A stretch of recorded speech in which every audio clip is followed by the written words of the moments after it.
welcome to another Design Clips here at W+9. This is Dawn. Today's cards feature this very trendy modern farmhouse look. I am absolutely in love with this style and I do have a lot of it around my house. This is a very easy way to emulate that shiplap and distressed wood look. Best part is you don't need any stamps to do this particular technique. You probably already have everything you need in your stash. So let's jump right in. Now I have 2 sheets of our oatmeal cardstock. This is a beautiful, slightly off-white cardstock with natural flecks in it. Again, this is perfect for that modern farmhouse look. But you can use off-white cream paper, white paper, it really doesn't matter. I just really love this one because it has those natural imperfections in the fibers. You'll also need an ink pad. A rectangular one is best for this technique. And I'm using our warm wool ink. It's my favorite neutral color. It's not too light or dark. It's not too warm or too cool. It's beautiful for doing that whitewashed distressed wood look. You could use a light brown, a dark brown, whatever your preference. You'll need a scoreboard. I'm using the Martha Stewart scoreboard. I've got a 4 1/4 by 5.5 inch panel here. And I'm going to start in the middle of my cardstock. So this is 5.5. So 2 3/4 would be the middle. The reason I like to start in the middle is because I want it to be evenly spaced throughout the cardstock. So I'm going to go ahead and make a score line here, and then you'll decide how wide you want your planks to be. For this one, I'm making them 3/4 of an inch wide. And this is going to give me a vertical shiplap. So this would be for a landscape, no, this would be for a portrait card. Although you could use it landscape if you wanted your boards to be going vertical. It's, again, up to you and your preference. So you're going to continue to score the entire paper, and if you have that uneven board where you didn't have quite enough like I do here, that's okay because it's going to be at the top and the bottom, so at least it's symmetrical. So here you can see that I've already got that nice shiplap look here, like connected boards. And while I'm at it, I'm going to go ahead and score the other card as well. This one's going to be set up for our landscape card. It's 4 1/4. So 2 1/8 is going to be my center point. I'll score that first.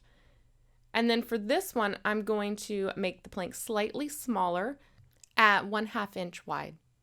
Now you'll notice I start in the middle and then I start scoring out to the right. And once I get to the end, I flip my paper and then I start scoring out to the right again. And that's just because I'm right-handed and it's easier for me to score over to the right than to keep coming in toward the left. And I have less chance of my stylus slipping out of the groove and messing up my score. So now we're going to add that shadow between the planks. Now what you'll need is a straight edge or a ruler. I'm using the corner here from the Misty Creative Corners, and you're going to line that edge up with your score mark. Now this is why using a square or a rectangular pad is important, because you're going to be using the edge of that pad to run it along the edge of that ruler. You're going to place that corner into your score line and you're just going to run it along the ruler. Now, depending on how thick your ruler or your straight edge is, will determine the angle that you need to turn your pad. You don't want it to be laying completely flat because that will bring the whole pad into contact with the paper. You want to hold it up slightly at an angle, tuck it up against that ruler, and then slide. If you're not making contact, if your ruler is a little bit thicker, you're going to want to angle your pad just a little bit more down. And likewise, if your straight edge is thinner, you'll angle your ink pad up higher. You'll just continue this across the rest of your score lines. Try to make your lines a little more uneven. You can make some of them thicker and darker, and in some areas you can skip areas. That's what makes this emulate that farmhouse, distressed, imperfect look the best.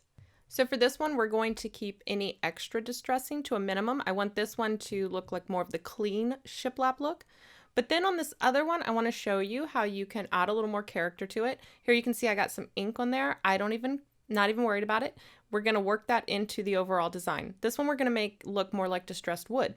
I'm going to start off by doing the same thing, running that ink pad along the ruler. This time I'm going to allow my ink pad to get a little bit lower and add some, it's going to brush up against that cardstock. The linen surface of this ink pad puts the perfect pattern across this paper to emulate wood grain. And you can see here in this a little bit closer view how that looks like distressed wood. So we're going to run with it. Take the ink pad and put it right up against the edge of the cardstock, so it's making contact, and then swipe over to the left. And as I swipe over to the left, I'm easing up on the pressure and bringing it away from the cardstock. Depending on how late or early you start lifting that ink pad away from the cardstock will determine how far in your distressing goes. You don't want to keep all of it to the edges. You do want some of that distressing to come toward the center of the cardstock, but I can do that with a more targeted approach. Now I'm going to use just the upper corner, just that upper edge of that ink pad. I'm going to push it up against the cardstock there, and I'm going to do the same motion, putting it up against the cardstock, running it across, and then lifting up wherever I want that distressing or weathering to stop. And these panels are super versatile. You can stamp directly on these panels, or you can stamp your sentiment or your image on a panel and then mount it to this. I created a ton of these panels in no time and made several different cards, and I'll show you at the end all the different cards that I made. For video purposes, I'm going to show you two different versions of the same card, and on this first one we're going to be stamping directly on that shiplap background. So the first thing I want to do is get my largest greeting centered. This is going to be my starting point and how I'm going to line up the rest of my sentiment. I'm using the So Very stamp set. This is a set with several large script greetings in it, and then you have some smaller sub-sentiments, but I'm not going to use those for today's card. Instead, I'm going to use our Everyday Alpha, and I'm going to spell out my own greetings so that I can create some of those farmhouse quote cards. Now that I have my center established, I'm going to be stamping Thankful, Grateful, Blessed. So the Thankful and the Blessed, I'm going to use the Everyday Alpha to spell out. I want to get that centered above the Grateful. So what I like to do is just pull off all the letters that I'm going to use and put them up there on my MISTI door. Now you may be wondering why I'm doing this on the door instead of on the actual platform and then picking it up. I discovered it was much easier for me to use the grid on the door and line up the letters because the backs of the stamps have a larger sticking area and there's less chance of my fingers fumbling and pushing the stamps around like they would if I was doing it on the platform itself. Here I can go ahead and place it and stick it down and it holds it in place very well. So for me, this was just easier. Right now I'm counting out how many letters I have, how many squares I have to work within. So I'm finding the center point. And then I'm going to take my center letter, which in this case is going to be the N, and I'm going to place that down first. And then I'm just going to build the rest of the sentiment out around that N. And I'm using the grid line on the MISTI door, the etched grid line, as my baseline.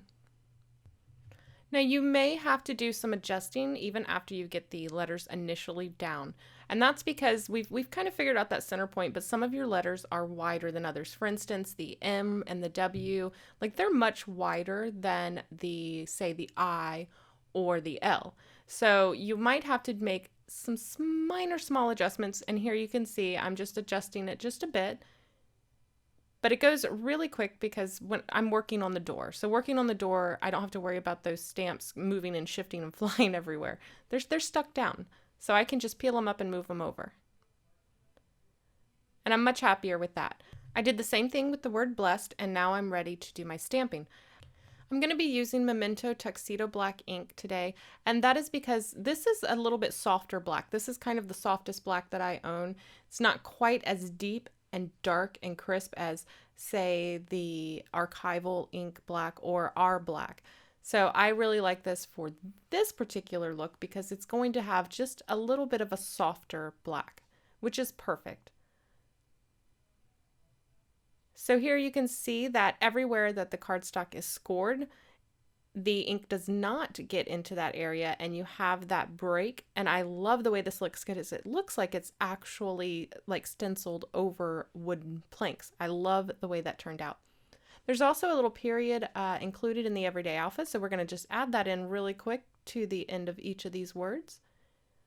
And then we could leave this just like this and mount it to a card base, but I want to show you how to elevate it just a bit. We're going to add some additional stamping, and you can look through your stash and find several images that would work for this, I'm sure. I'm going to be using our Heartfelt Holiday set. This is an oldie but goodie. I want to say this is from 2013, but recently we had a Black Friday sale and I had to step in and help the fulfillment of those because we wanted to make sure we were still meeting that out within 48 hours deadline. And the great thing about that is I was able to rediscover some of our older sets that I really hadn't used or even thought about in a long time. And this was one of those. I couldn't wait to grab this one and ink it up again. So I was pleasantly surprised that the imagery in here works perfect for this project. I'm going to be using this Laurel of greenery. Like I said, there's several images in here that could work, and you saw me kind of playing around and testing out which one I wanted to use. And in the end, for this one, I decided to use this large laurel here. I'm going to go ahead and center that up. It just fits perfectly. It looks like it was made to go here. I'm going to ink this up using our Last Leaf ink, and I'm not being overly particular here. Now, when I close the door, watch, I'm just going to drop it, do a little press, and then open it up. And this is going to give me an uneven impression, which I really like. I'm going to do it just a little bit more, but I'm not trying to get a perfectly clean impression. I think that this just adds to the authentic look of it, making it look more distressed and fits in really nicely with the distressing of the wood. And I like it just like this. In fact, I would really like this as a sign in my house. But I thought for a thank you card, this would be really nice for a Christmas thank you, like after you get a gift or something to send a thank you card. So I decided to add a little bow also from the Heartfelt Holiday, and I'm stamping that in our Cranberry Crush ink. I'm going to do that same light stamping, just tap it, and perfect. It's got a little bit of distressing through it, and it matches the rest of the imagery perfectly. So I mentioned that I made several of these and did a couple of different versions, so let's take a look. This is the one I just showed you, and all I did was take that panel and mount it to a card base using a little bit of 3M foam tape, and that's it, super simple. Now the next one, I again used that cleaner shiplap look, and this time I stamped out my own greeting using those same sentiment stamp sets onto a panel, and then I ran that through the Fiskars paper crimper, and then again did some more distressing. Now for this next one, I used that wood grain background, and then I stamped my Thankful, Grateful, Blessed onto a panel, and then distressed that just a little bit as well to emulate that wood grain in the background. This one I made was pretty much the same, except for I added a little bit of extra stamping using a little wreath there. Again, that's from the Heartfelt Holiday stamp set. And then here is another very simple one using that wood grain background and then stamping on a panel. I used the Everyday Alpha and the So Very stamp set. Now, if you really want to step it up a notch, these are some Christmas cards that I did and love, love, love these. Again, they started with that same basic wood grain background.